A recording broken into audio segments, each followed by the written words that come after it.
चल अभी पाकिस्तान आ गया।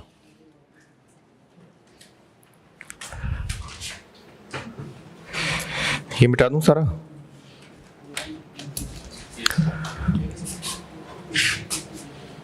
ये छोड़ देना।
चलो जी पाकिस्तान पहुंच गए। अच्छा अब पाकिस्तान पहुंचेंगे तो ये जो लीरा है ये कन्वर्ट होगा पाकिस्तान में मल्टीप्लाई डिवाइड, क्योंकि ये है लीरा ओवर रुपी तो हमने रुपीज में आना है इसलिए डिवाइड। तो यहां से अब हमारे पास कन्वर्टेड कैश फ्लोज आएंगे।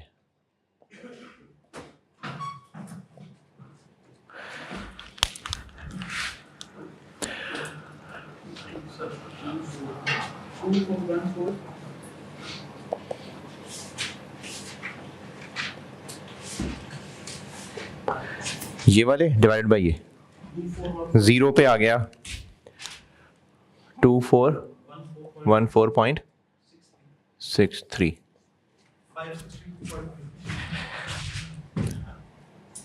5.3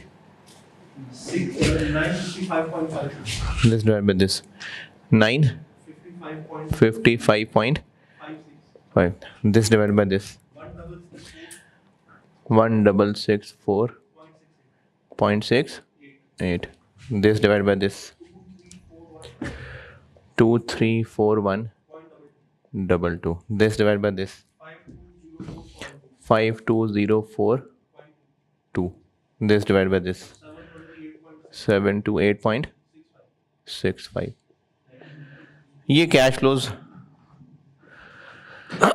रुपीज में आ गए।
पाकिस्तान में अब और क्या क्या होगा।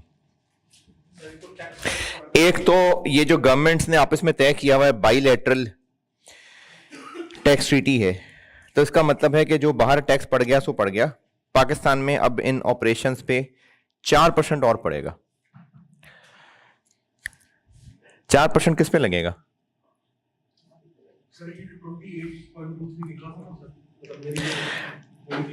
अच्छा अब बाकी सवालों में भी ऐसा ही होता है और जो मेरा टूटा फूटा नॉलेज है उसमें भी ऐसा ही होता है कि जिन पे 25 लगा था उन पे 4 और लगेगा।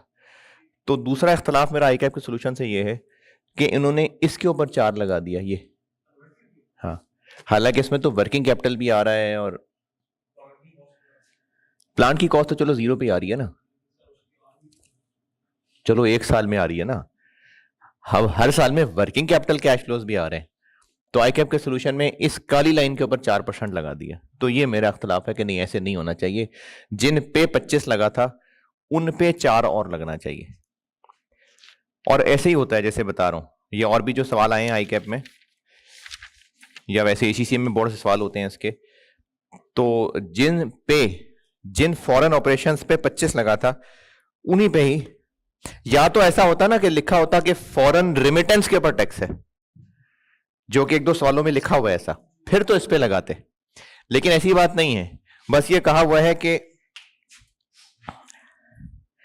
विच permits the offset of overseas tax against any Pakistan tax liability on overseas earnings. तो किसी के पास इसके बारे में कोई राय है तो बताएं जरूर। डबल टैक्स ट्रीटी के अंदर भी वो जो ट्रीटमेंट करते हैं उसमें यही होता है कि लोकल टैक्स कैलकुलेट करें और फॉरेन पे किया उसको उसमें से वो एडजस्टमेंट जो है ना उससे टैक्स करें। तो वो जिसके ऊपर 25 लगा था उसी के ऊपर 4 लगा लेते हैं। तो एडिशनल टैक्स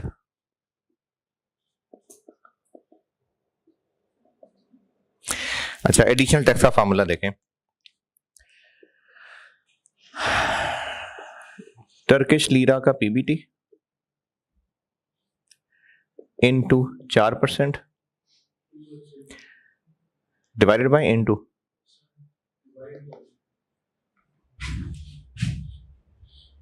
कौन सा एक्सचेंज रेट लगाएगा?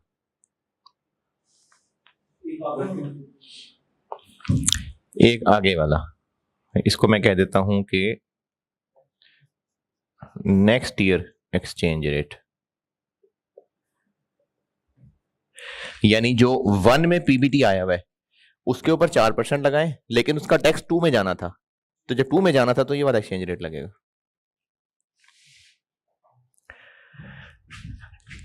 तुर्किश लीरा वाला पीबीटी इनटू 4%, लेकिन वो अगले साल टैक्स होना है, तो इसलिए रुपए में लाने के लिए ये, तो जिस फिगर पे 25 लगाया था उसी पे 4 लगाए।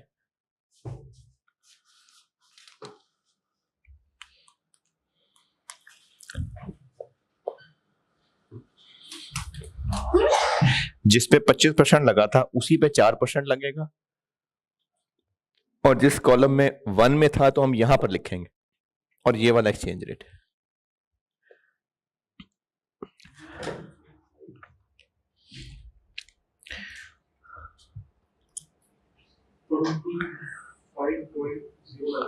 $25.08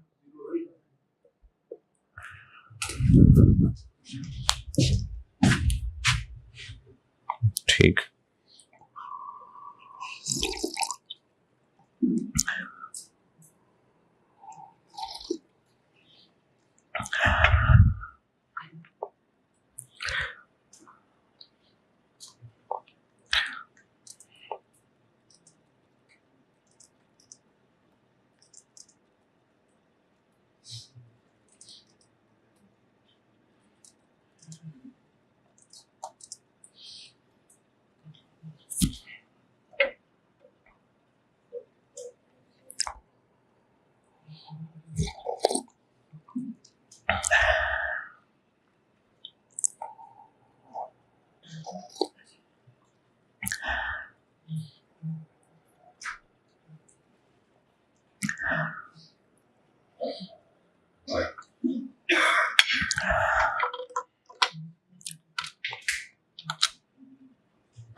थ्री में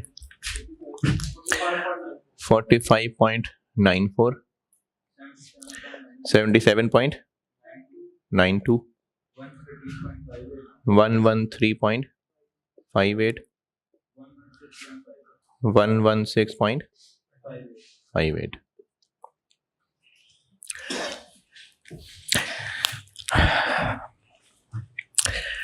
और पाकिस्तान में क्या क्या है? अपॉर्चुनिटी कॉस्ट, जो हमारे इस प्रोजेक्ट की वजह से लोकल प्रोडक्शन को नुकसान होगा, वो रेलिवेंट है। सवाल का लास्ट पैराग्राफ,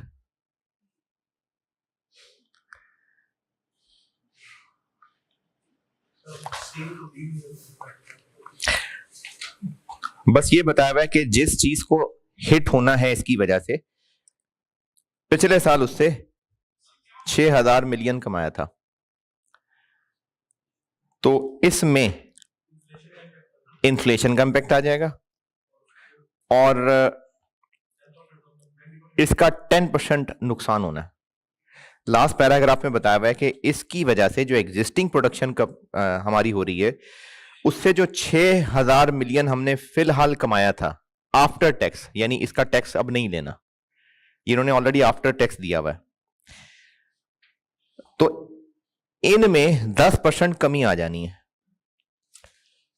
तो यानी 600 रेलिवेंट हो गया, तो उस 600 को हम आउटफ्लो दिखाएंगे। अच्छा, इसमें अब दो मसले हैं। एक तो ये कि इसको इन्फ्लेट करना है कि नहीं करना, ये कैसे पता? जी, लिखा हुआ है करंटली, तो जब पाकिस्तान में इन्फ्लेशन है तो फिर इस पे इन्फ्लेशन लगनी है।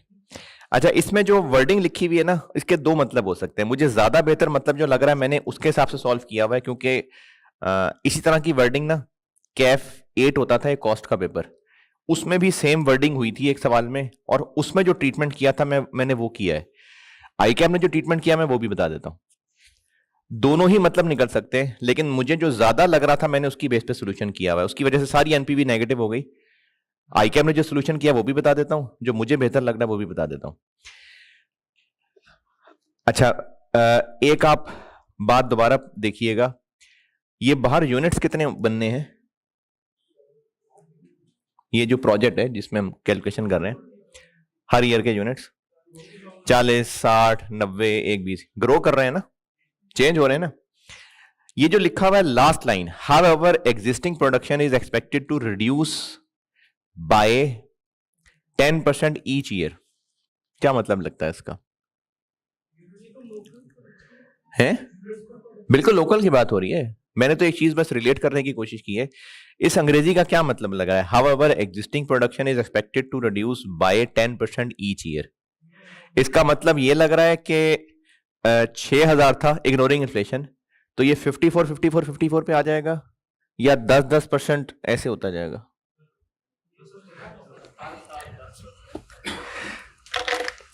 यानी 6,000 था, अगले साल 6,000 का 0.9 रह जाएगा, फिर अगले साल 54 का 0.9 रह जाएगा। ये मतलब है इस बात का, या ये मतलब है कि 6,000 था बस ऐसे डिप आ जाएगी, यानी 54, 54, 54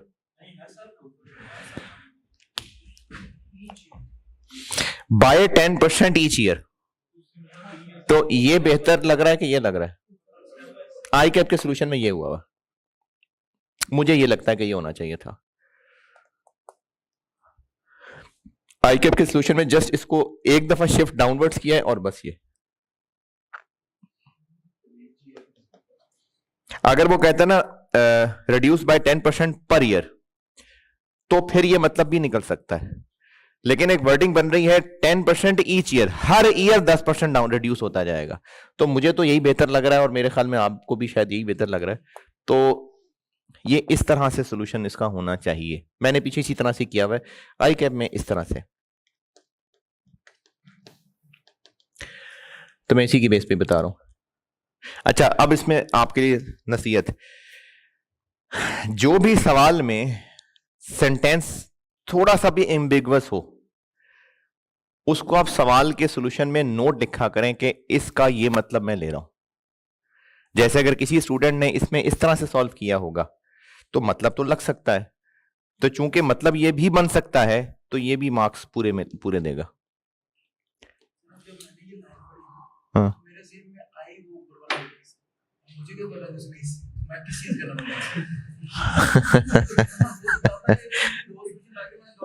ये बात बिल्कुल सही है कि दो लग दो लग ही नहीं रहे तो आप किस बात का नोट देंगे। हाँ तो एक जनरल नोट रख लेते हैं ना सर, जब ये रिडक्शन की ऐसी बात करता है तो उसको हम बता देते हैं कि इस तरह रिडक्शन। अच्छा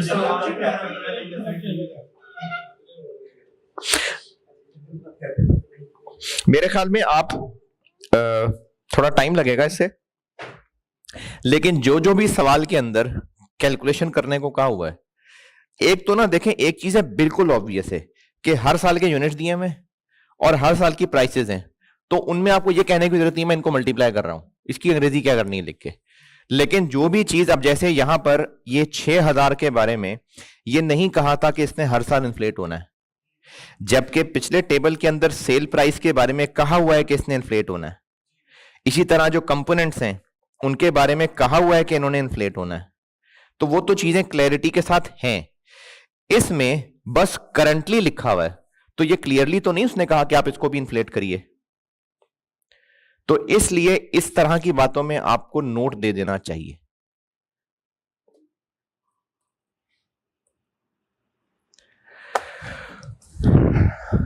तो जो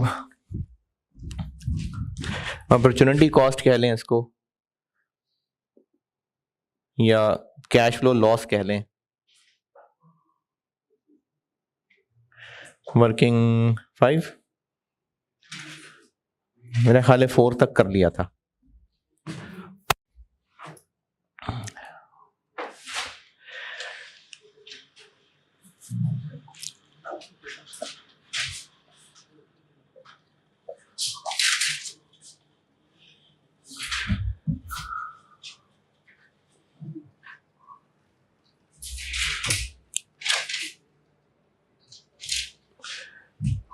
बल्कि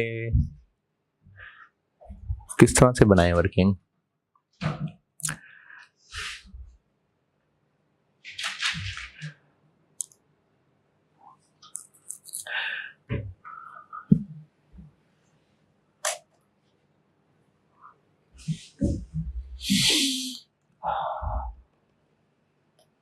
हाँ ठीक है, एग्जिस्टिंग, रिवाइज्ड और लॉस।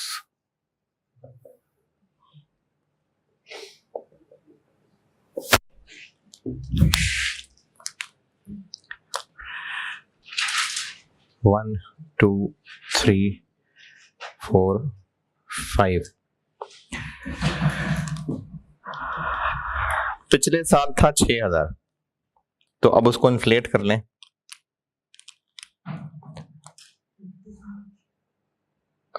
पाकिस्तान में इन्फ्लेशन कितनी, ईयर 1 की 6000 को कर लेते हैं 1.04, 6 2। अच्छा, इसका हो सकता है कि और हल भी हो, अभी मेरे ध्यान में जो हल आ रहा है जिसका मैंने सॉल्व किया हुआ है उस तरह कर रहा हूं, अगर किसी और को कोई क्लिक करे तो जरूर बताइएगा। अगले साल हो जाएगा 62, हो जाता 1.03।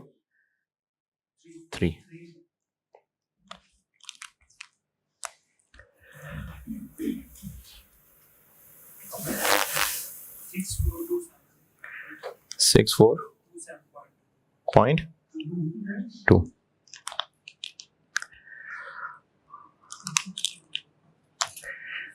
तीसरे साल हो जाता 6620.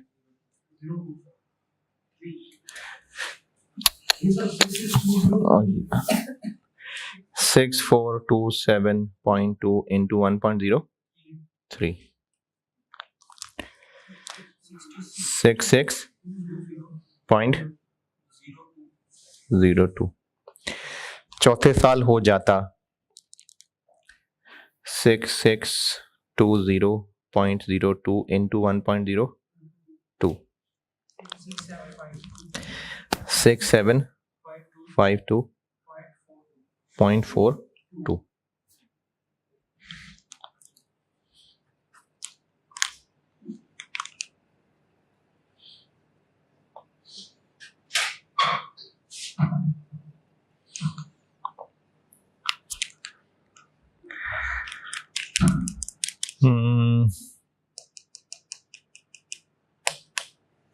पांचवें साल हो जाता 6752.42 इंटू 02 688.46।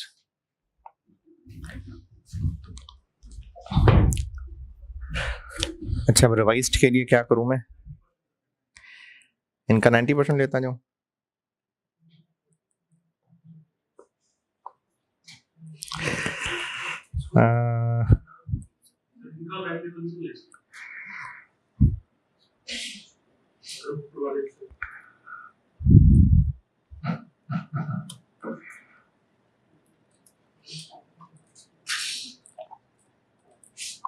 अच्छा, देखता है, एक मिनट। 1.03, 0.02 और 1.02। आखिरी फिगर क्या है? अच्छा, ठीक है। 0.9, 0.9, 0.9, 0.9, 0.9, 0.9,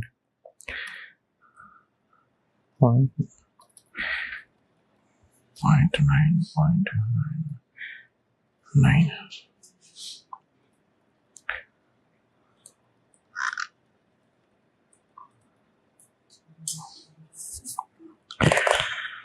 अच्छा, नहीं, ये सही नहीं आया।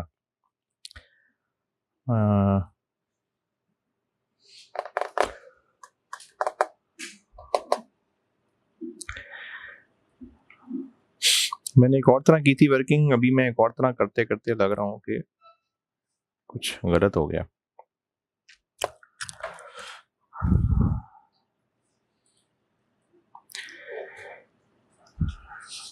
इन्फ्लेशन वहां डाल दी,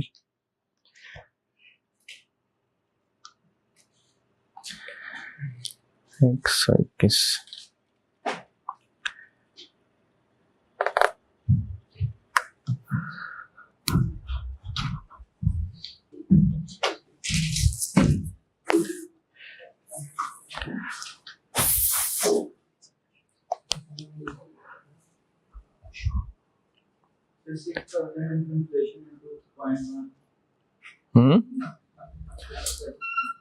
नहीं, ये तो ऐसे ही निकलेगा। मैं रिवाइज वाला देख रहा हूं कि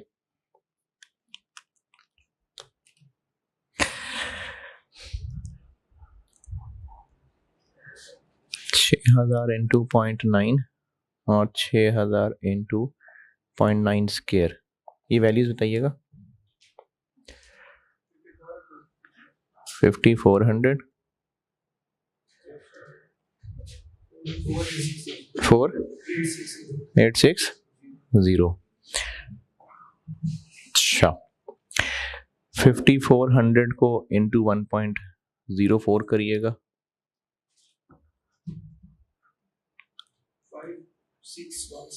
5616 पॉइंट पूरा, और 4860 को 1.04 और 1.03 करिएगा।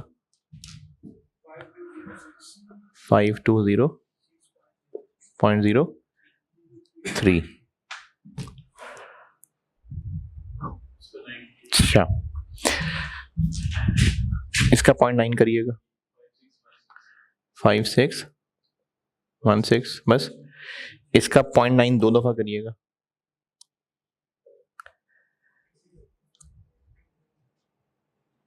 520.0 वही आ रहा है ना?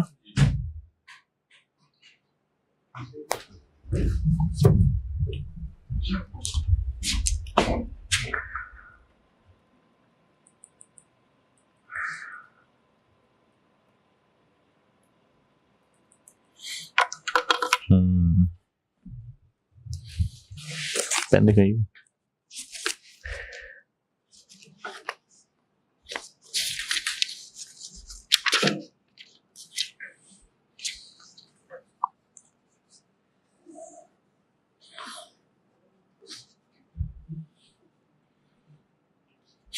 अच्छा, पीछे सॉल्यूशन में वर्किंग 5 जो है ना, वो उसमें मुझे गलती लग रही है। ये नोट करिएगा जो मैं कर रहा हूँ। ये वर्किंग 5 की जगह ये करिएगा।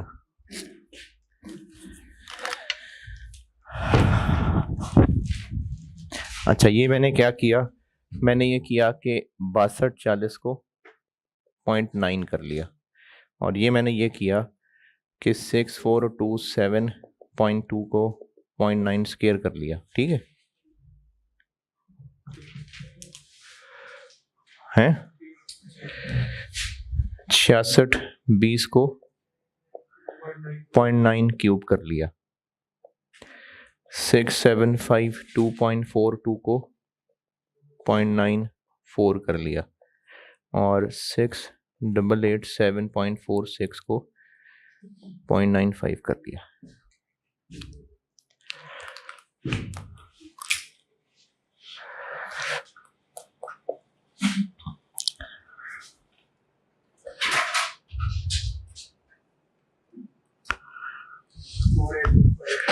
Four eight two 5 point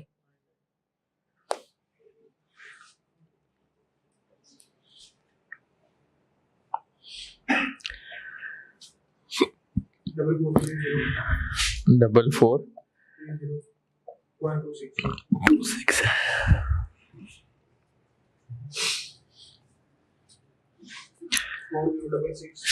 40.98।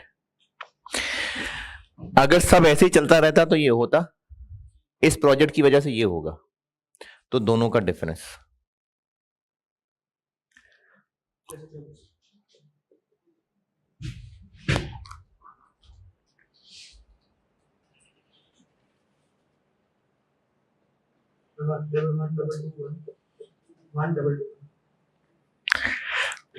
One double two one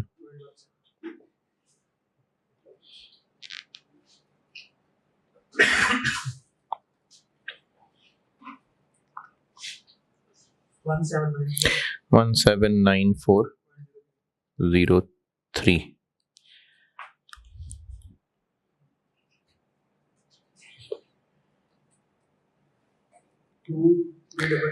232216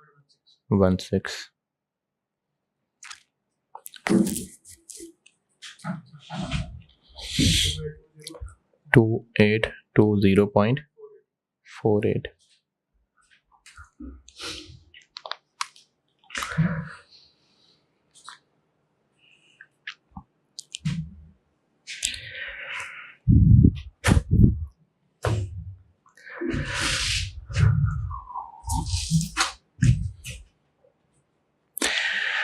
इस प्रोजेक्ट की वजह से हमारे एग्जिस्टिंग काम में ये नुकसान होगा, ये रेलिवेंट है।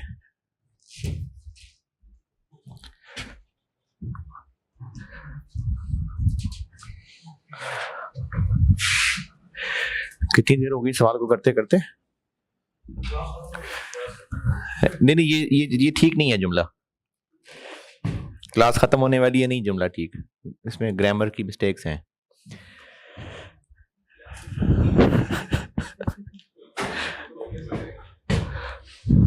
सिक्स 24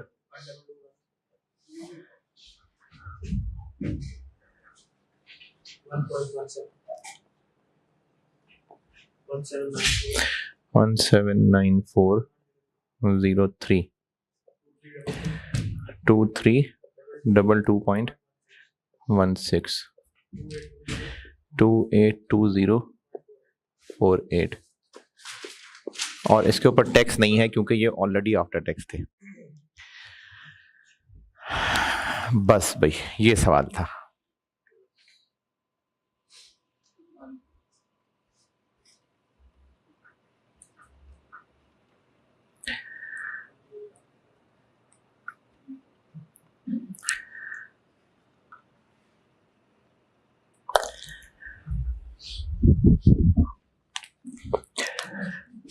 यहां से निकलेंगे रुपीज और उनकी एनपीवी कितने पे आएगी? 13% पे।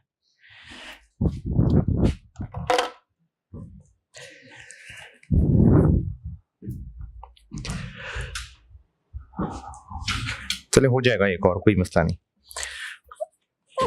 हो जाएगा। अच्छा, अब इसकी रिक्वायरमेंट ए, ये तो अभी हमने किया पहला सेंटेंस।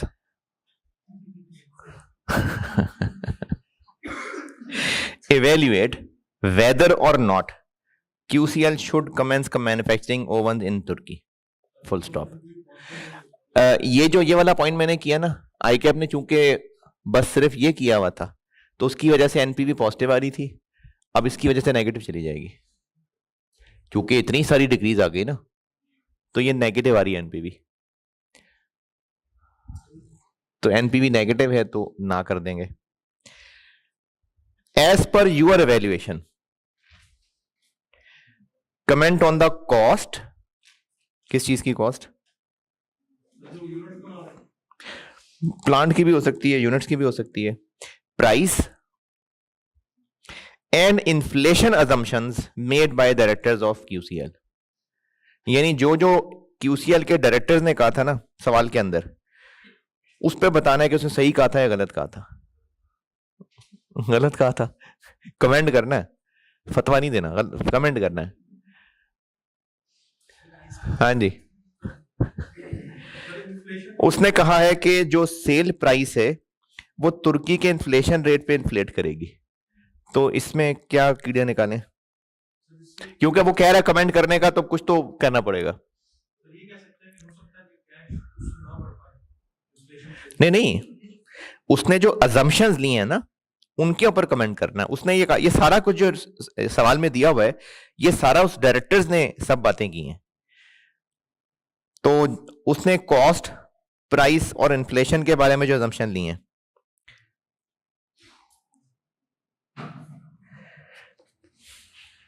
हाँ जी, तो ये कह सकते हैं कि इन्फ्लेशन की वजह से लोगों की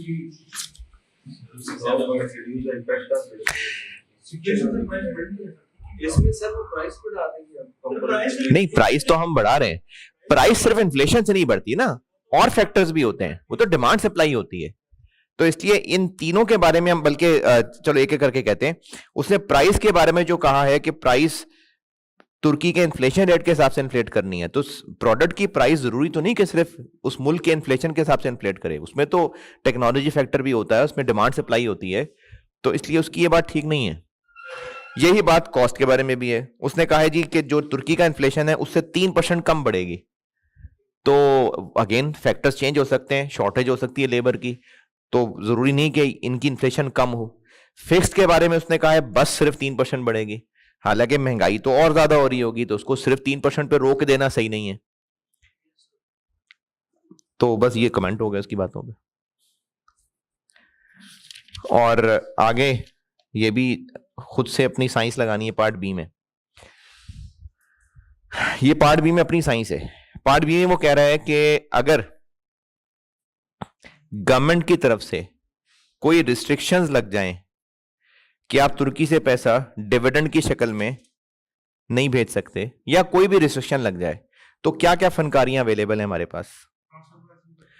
हम लोग कोई फीस चार्ज कर लें, हम लोग कोई ये जो कंपोनेंट्स हैं ये पाकिस्तान से खुद खरीदें और प्रॉफिट रख के तुर्की को बेच दें, कोई और सर्विस चार्ज कर लें।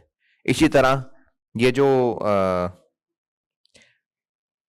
इन्वेस्ट करना है पैसा, ये लोन की शक्ल में दे दें कि हमने सब्सिडी को लोन दिया हुआ, उस पर इंटरेस्ट लेना शुरू कर दें। तो ये वो फनकारियां हैं जो उसने आपसे पूछी हैं कि किस तरह से बस पैसा मंगवा सकते हैं यहां है। यानी जो हमारे इसमें काबिलियतें हैं as a chartered accountant, money laundering तो चलो बाहर जाना है ना, ये तो वापस लाने वाली बात हो रही है, फॉरेन फंडिंग हो सकती है। तो ये इसके ऊपर उन्होंने डिस्कस करने को कहा था। तो ये सवाल 17 और 4 21 नंबर डन। एक सवाल और कर लेते हैं। है नहीं, उसमें एक चीज सिखानी है ना, तो वो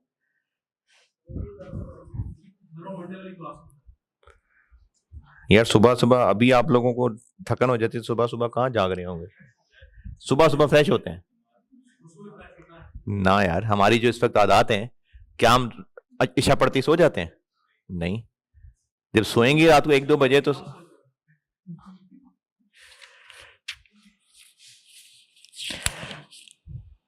छोटा सा सवाल है यार, 24 नंबर का।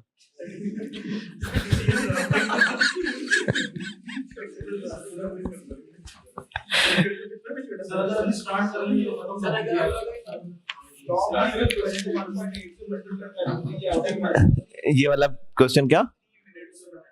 हाँ, आप सही कह रहे हैं, नहीं हो सकता। ये पेपर में बहुत मुश्किल होता है क्वेश्चन। लेकिन इसी के मुकाबले में देखें ना, अगर इसी अटेम्प्ट के अंदर 20 नंबर का रिस्क का सवाल आया होता तो वो 20 मिनट में हो जाता, चलो ये 1 घंटे में हो जाता। तो बैलेंस ही होता है।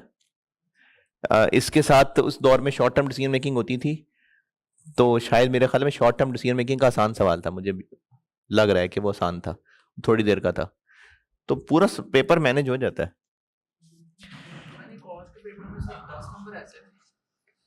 इतने में हमने कर भी लेना था सवाल।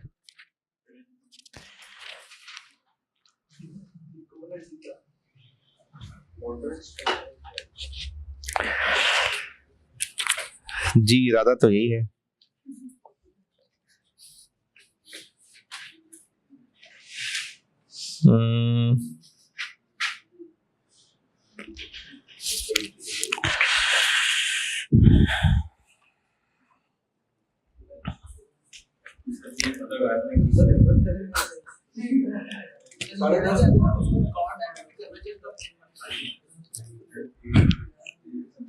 एक घंटा तो लग ही जाएगा।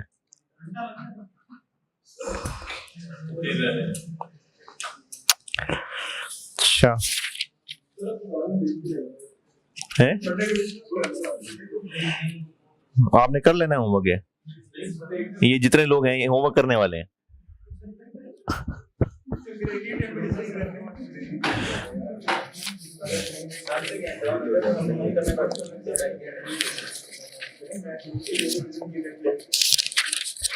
नहीं, इसमें ना कैश की वर्किंग है पूरी, तो वो घंटा लग जाएगा। चले, ये नहीं करता मैं फिर, अभी कोई और देख लेते हैं। कमोडिटी रिस्क करा दूं फिर।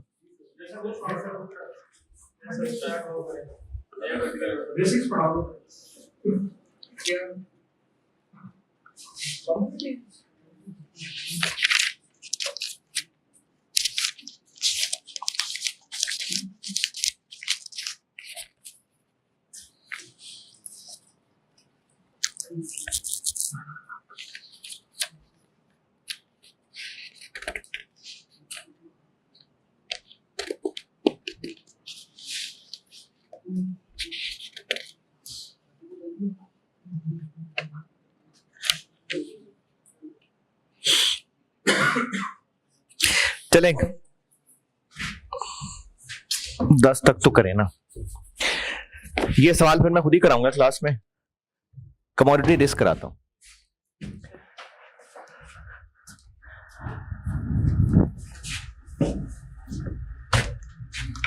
ये फॉरेन करेंसी का एक सवाल मैं खुद कराऊंगा। ये अच्छा सवाल है, लेकिन कराऊंगा मैं खुद ही।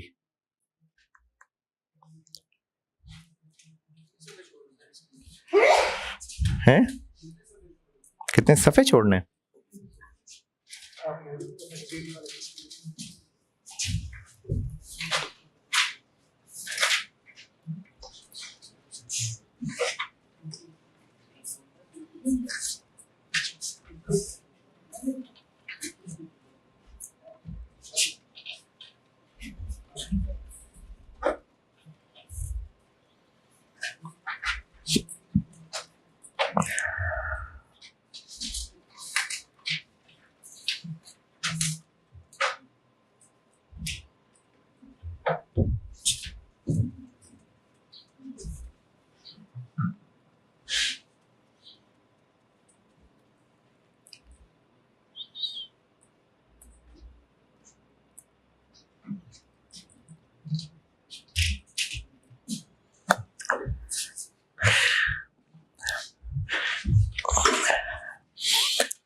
कमोडिटी रिस्क, ये आसान आसान सी एक दो चीजें वो देख लें, फिर बाकी मंडे को कराता हूं। करेंसी रिस्क बस खत्म, कमोडिटी रिस्क।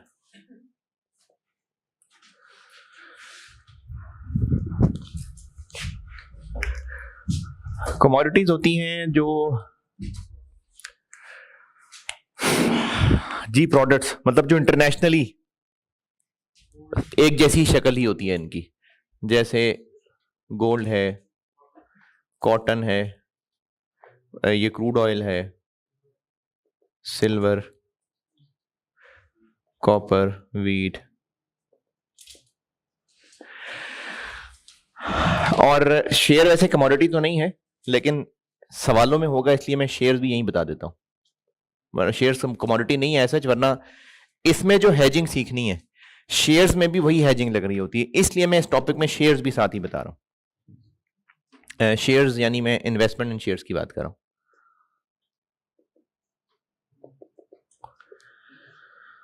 वो भी इसी टॉपिक में कवर हो जाएगा। ये कमोडिटीज हैं। अब एक बिजनेस है जिसने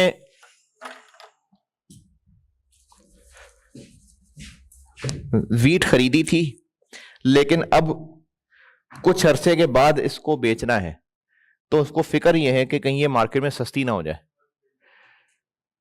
इसी तरह से ये क्रूड ऑयल है, इसकी प्राइसेस इंटरनेशनली चेंज हो रही हैं, कॉपर है, सिल्वर है, सब इंटरनेशनली डील होने वाली कमोडिटीज हैं, तो इनकी प्राइसेस में इंक्रीज या डिक्रीज ना आ जाए, इस चीज की टेंशन है। जो इनको ऑलरेडी बाय कर चुका और कल को सेल करना चाहता है, उसको किस बात की टेंशन है कि प्राइस गिर ना जाए, और जिसने अभी खरीदने का इरादा किया हुआ है, तो इस प्राइस की फ्लक्चुएशन को हेज करने के लिए कमोडिटी के लिए भी वही वाली हेजिंग टेक्निक्स हैं, फॉरवर्ड, फ्यूचर, ऑप्शन, सब वही हैं। चूंकि वही टेक्निक्स हैं तो उनको सॉल्व करने का तरीका भी बिल्कुल वही है।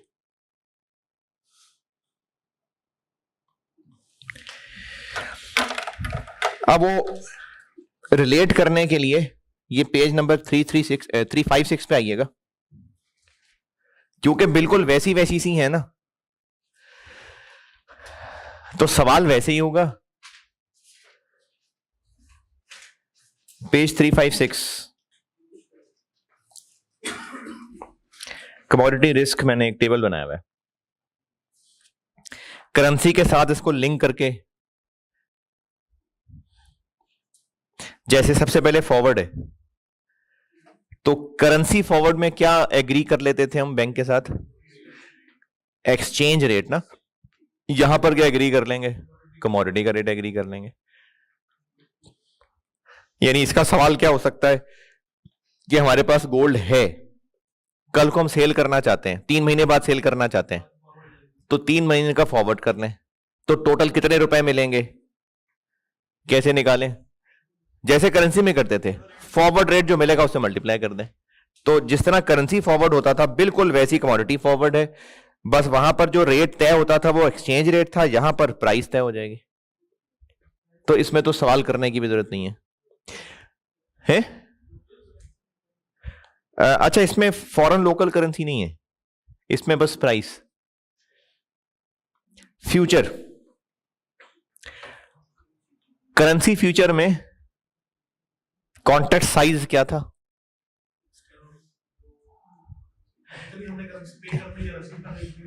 यानी करेंसी की क्वांटिटी, यहां पर कॉन्ट्रैक्ट साइज क्या होगा? कमोडिटी की क्वांटिटी, क्योंकि वहां पर ना अमाउंट थी लेकिन एक्चुअली वो क्वांटिटी थी। फॉरेन करेंसी का कॉन्ट्रैक्ट करना था तो उस फॉरेन करेंसी की क्वांटिटी थी, यहां पर कमोडिटी की क्वांटिटी होगी। फ्यूचर की प्राइस क्या होती थी? Exchange rate. यहां पर फ्यूचर की प्राइस क्या होगी? उस कमोडिटी की प्राइस। करेंसी में है, हाँ, फ्यूचर मार्केट, बिल्कुल वही वाले स्टेप्स हैं, सब वही स्टेप्स हैं। बाय सेल का फैसला वहां कैसे होता था? हाँ जी, तो यहां भी ऐसे ही होगा। वो तो करेंसीज थी ना, यहां पर तो है ही कमोडिटी।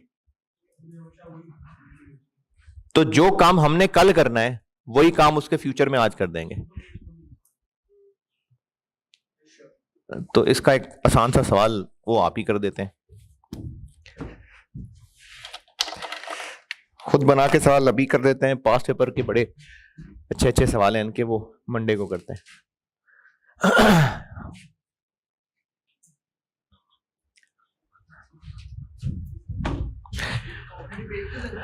क्या जी? जी जी, बस ये हो गया, बस हो गया। एक पास्ट पेपर का सवाल और करा दूंगा बस। वो भी कहते हैं तो कर लीजिएगा, या अभी कहते अभी करा देता हूँ। हाँ, बड़ा सवाल ही है, मंडे को ही कराऊंगा। फ्यूचर का करा रहा हूं सवाल।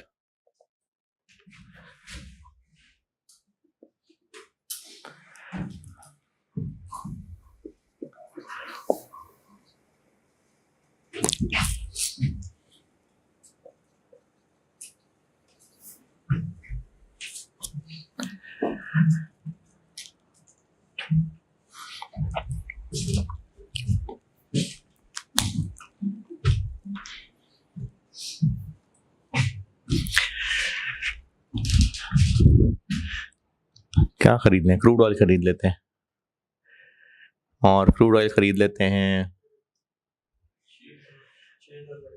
6000 बैरल खरीद लें। चलो 6000 बैरल 6000 बैरल चलो खरीद लेते हैं। 6000 बैरल खरीद लेते हैं 28 फरवरी को।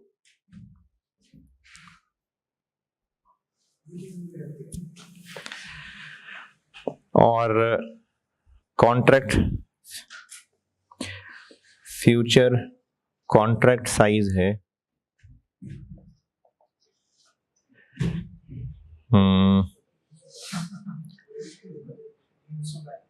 300 बैरल। थोड़ी राउंडिंग ऑफ कर लेंगे, चलो 180 बैरल्स।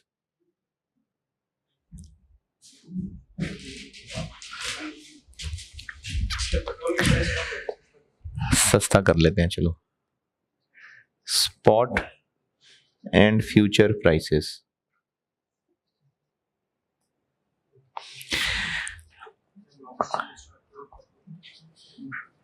मैं जब आर्टिकल में था ना, तो 24 रुपए लीटर पेट्रोल है। हाँ हाँ, मेरे आर्टिकल थे 2001 2005। क्या हुआ? बट कोई अगर 100 रुपए डेली भी थी तो कोई बड़ी बड़ी बात थी। स्टाइपेंड वैसे 1940 रुपए था मेरा, 1940। मैं तो विद इन आर्टिकल्स क्वालिफाइड था, तो मेरा क्वालिफाइड होने के बाद स्टाइपेंड 5500 था। हाँ,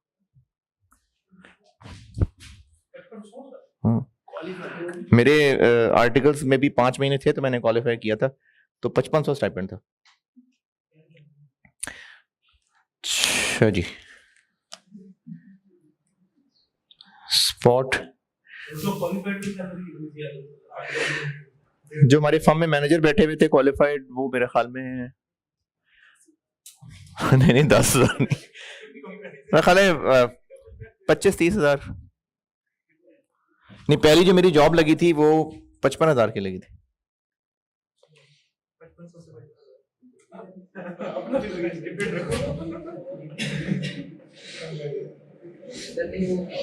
नॉर्मली जो 50 में ये होता है कि जो आपका स्टाइपेंड होता है ना, उसको डबल कर देते हैं और आपको ये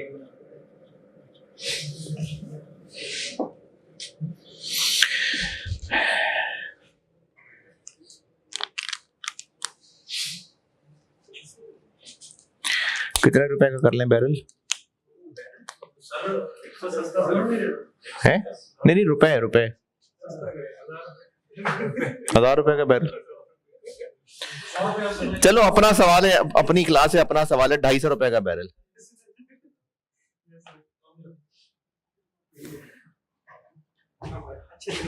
और कल कर लेंगे 260। अच्छा, वैसे तो खैर अब आपको पता लग ही गया मुझे क्या जरूरत है 30 जून फ्यूचर को लिखने की। कौन सा फ्यूचर करना है? 31 मार्च वाला। तो 31 मार्च वाला ही लिख रहा हूं बस।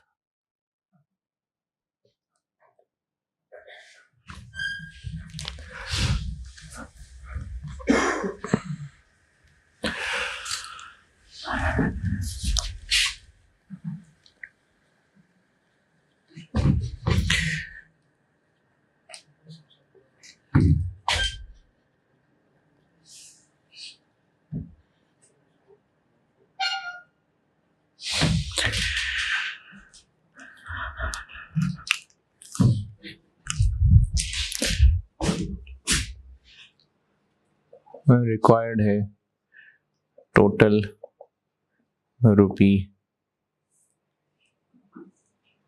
Cost of 6,000 barrels. जब हम 6,000 बैरल खरीद लेंगे तो हमें टोटल कितने रुपए के पड़ेंगे?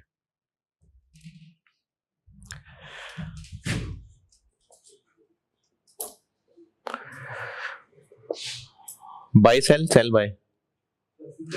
कल को हमने क्या करना है? बाय। तो हम फ्यूचर के साथ भी यही सलूक करेंगे,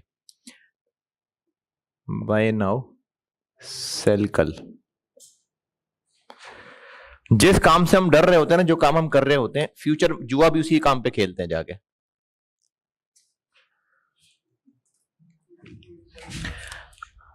और 31 मार्च वाला फ्यूचर,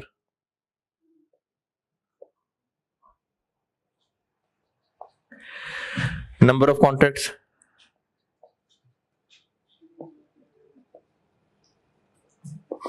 जी, टोटल हमने कितनी क्वांटिटी हेज करनी है? 6,000, जबकि एक कॉन्ट्रैक्ट है 180 का। 3 बस 33.33, तो 33 कर लेते हैं।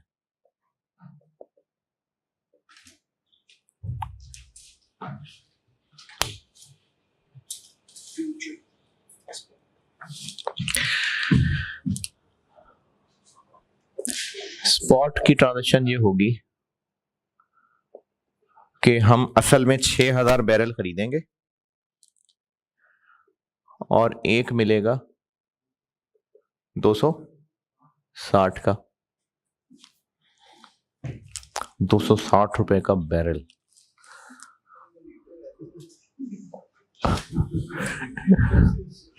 कितने? 1.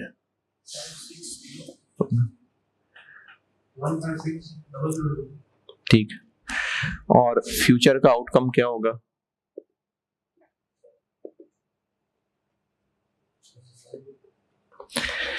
बाय सेल है, तो बाय किया हुआ है हमने आज 258 और कल को सेल करेंगे जाके 265, तो 7 रुपए का हो जाएगा गेन। अच्छा, अब ये क्या है? 7 रुपए पर बैरल, तो टोटल गेन 7 रुपए एक बैरल का। एक कॉन्ट्रैक्ट में 180 बैरल और 33 कॉन्ट्रैक्ट है।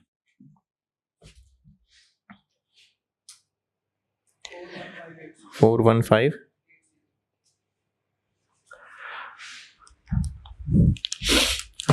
तो नेट टोटल परचेज कॉस्ट पड़ी हमें 1560, गेन है इसलिए माइनस 580।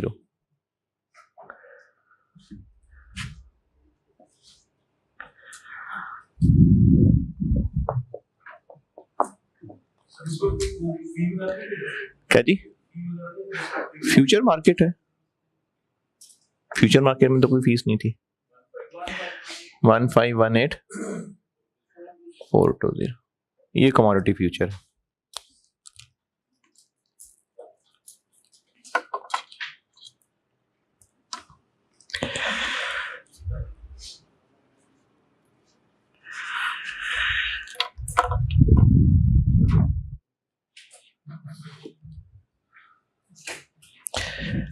अच्छा, ऑप्शन हो तो क्या होगा?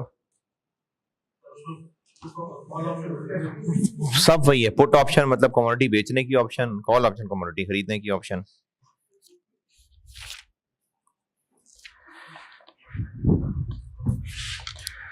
और अगर आप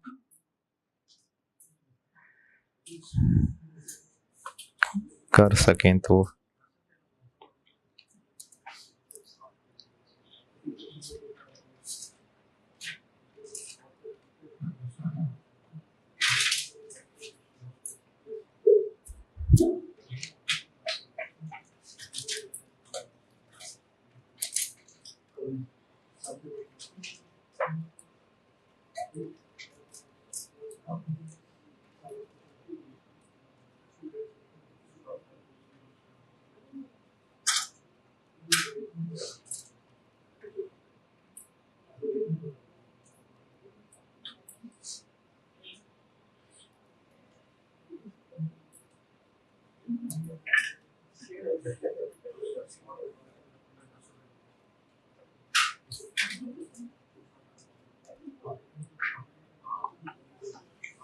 अरे आप गए नहीं अभी तक, चले फिर एक सवाल कर लेते हैं।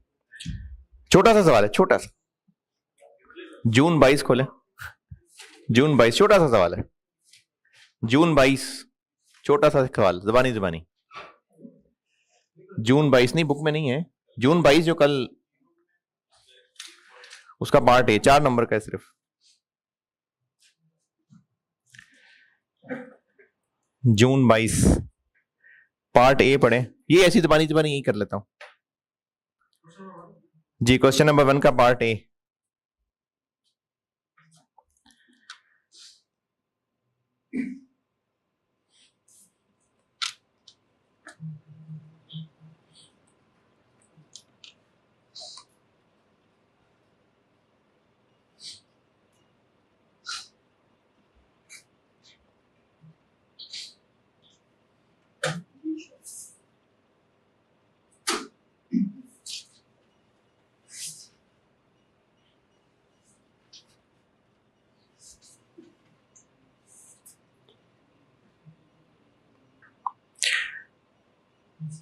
ये ग्रुप में डाल दो यार फाइल।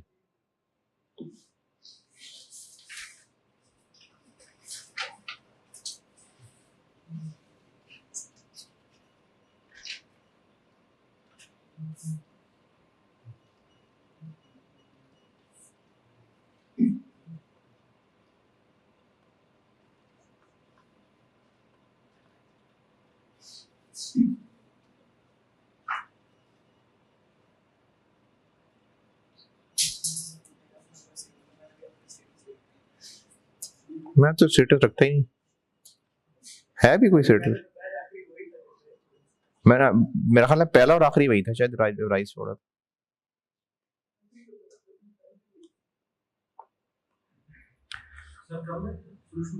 क्या जी, मर्जी आपकी।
हाँ मतलब ये जबरदस्ती के स्टेप्स हैं, आप डायरेक्ट फॉर्मूला लगाएं। मैंने ये एक्सेल की फाइल भेजी है सोल्यूशन ग्रुप में आपको, क्योंकि आई के अपने सोल्यूशन वही टिक से किया हुआ, मैंने इसी फार्मूले से किया हुआ है। आंसर वही है, बस मैंने अपने फॉर्मेट से करके दिया आपको।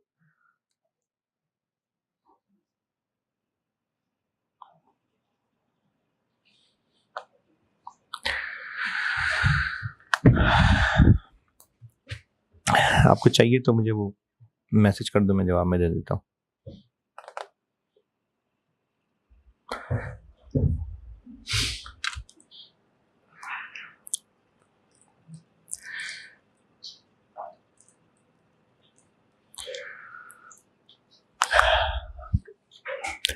अच्छा, मैंने इसमें आपके ना ये ऑनलाइन वालों को कह रहा हूँ, ये लेक्चर 70 का नाम लेके ना तो एक्सेल की फाइल रखी है अपने फॉर्मेट पे, इसका सोल्यूशन 4 लाइनें हैं, खोल के देख लें। आपसे भी किया है ग्रुप में शेयर।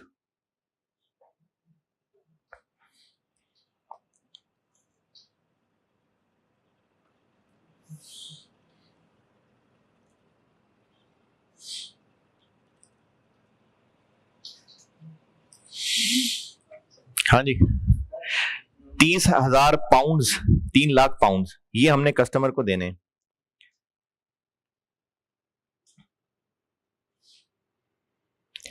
और पूछा ये हुआ है सवाल में कि अगर हम हैजिंग करें या ना करें, तो अगर ना करें तो क्या होगा, फिर हमें जो स्पॉट से खरीदेंगे वो होगा, और हैजिंग करेंगे तो क्या होगा, ये होगा। तो इन दोनों को कंपेयर करना है। अगर नहीं करेंगे तो स्पॉट पे बेचेंगे, और अगर हैजिंग करेंगे तो ये नेट करके ही आएगा। और कल को बेचने से डर रहे हैं हम, तो सेल नाउ बाय लेटर। तो नंबर ऑफ कॉन्ट्रैक्ट्स आ जाएंगे कैसे, 3 लाख डिवाइडेड बाय 25,000, तो वो बनते हैं 12 शायद, ये 12 आ जाएंगे। सेल बाय का डिफरेंस ये आएगा, और इसमें से ये माइनस करेंगे तो ये बनेगा। हाँ जी, ठीक है जी। कमोडिटी में आपको ना 2 को सवाल क्लास में और करा दूंगा। तो कमोडिटी रिस्क बहुत है।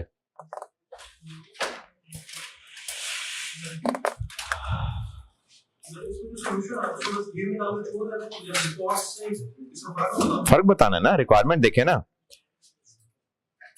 रिक्वायरमेंट पढ़े, recommend with supporting calculation and explanations,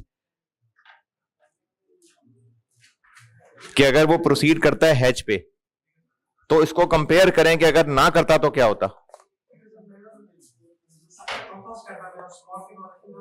यानी अगर हेज ना करते तो ये आंसर है, और अगर हेज करते तो ये, तो हमने इसका नेट करके बताना है कि ये ज्यादा बेहतर है। हाँ, गेन ही आ रहा है ना, तो उसमें ऐड होके आएगा, तो हम बताएंगे कि हेज करवाना बेहतर है। जी जी, यहां पे भी अगर निकालना हो तो निकल सकता है, यहां पे भी निकालना हो तो निकल सकता है, सेम, सब कुछ सेम है